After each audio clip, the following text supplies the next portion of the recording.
নমস্কার সকল বন্ধুগণকে। সুনীল স্টুডিও ক্লাসরুমে তোমাদের সকলকে স্বাগত জানাই।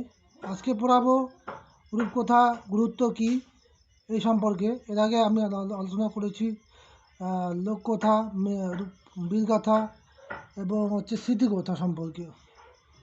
তো রূপকথাও ছিল সেখানে, সেখানে রূপকথা ছিল। আর রূপকথা এবার সেখানে ভূমিকা হিসেবে ছিল। আর পড়াবো গুরুত্বটা কী। সেখানে বলা হয়েছিল যে রূপকথা হচ্ছে কি একটা কাল্পনিক গল্প বা কাল্পনিক কাহিনী।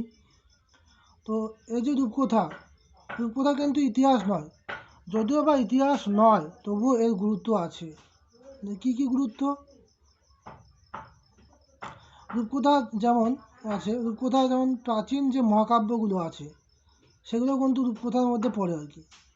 যেমন প্রাচীন মহাকাব্য রামায়ণ, মহাভারত হচ্ছে ভারতের জন্য, আর গ্রীসের জন্য হচ্ছে ইলিয়াড, ওডিসি। এই চারটা আর কি মহাকাব্য থেকে জানা যায় তখনকার যুগের সমাজ, রাজনীতি এবং সমাজ ও অর্থনৈতিক বিষয়ে, এই দুই বিষয়ে জানা যায়। তাহলে রূপকথা সম্পর্কে একজন প্রত্নতত্ত্ববিদ বলেছিলেন যে রূপকথা হলো প্রাক বৈজ্ঞানিক যুগের বিজ্ঞান বা আদি বিজ্ঞান। আর রূপকথা সম্পর্কে জানতে গেলে রূপকথা আমাদের বিভিন্ন সামাজিক এবং আর্থিক যে অবস্থার কথা তুলে ধরে। এবং রূপকথা বা মিথ, এই যে রূপকথা বা মিথ গোটা মানব সমাজের ক্ষেত্রে একটা বৈশিষ্ট্য স্বরূপ, বা গোটা মানব সমাজকে জানতে গেলে রূপকথাকে জানতে হবে, এই কথা এখানে বলা হয়েছে। এই হলো রূপকথার কাহিনী বা বর্ণনা। এই হলো রূপকথার গুরুত্ব। আর রূপকথা কিন্তু ইতিহাস নয়, এটা আগেই বলেছি। এগুলো কি তাহলে ইতিহাস না হলে? ইতিহাসের উপাদান। তো রূপকথা আমাদের সাহায্য করে ইতিহাসের উপাদান হিসাবে। যেমন বললাম যে ইলিয়াড, ওডিসি, তো ইলিয়াড ওডিসি হচ্ছে রূপকথা।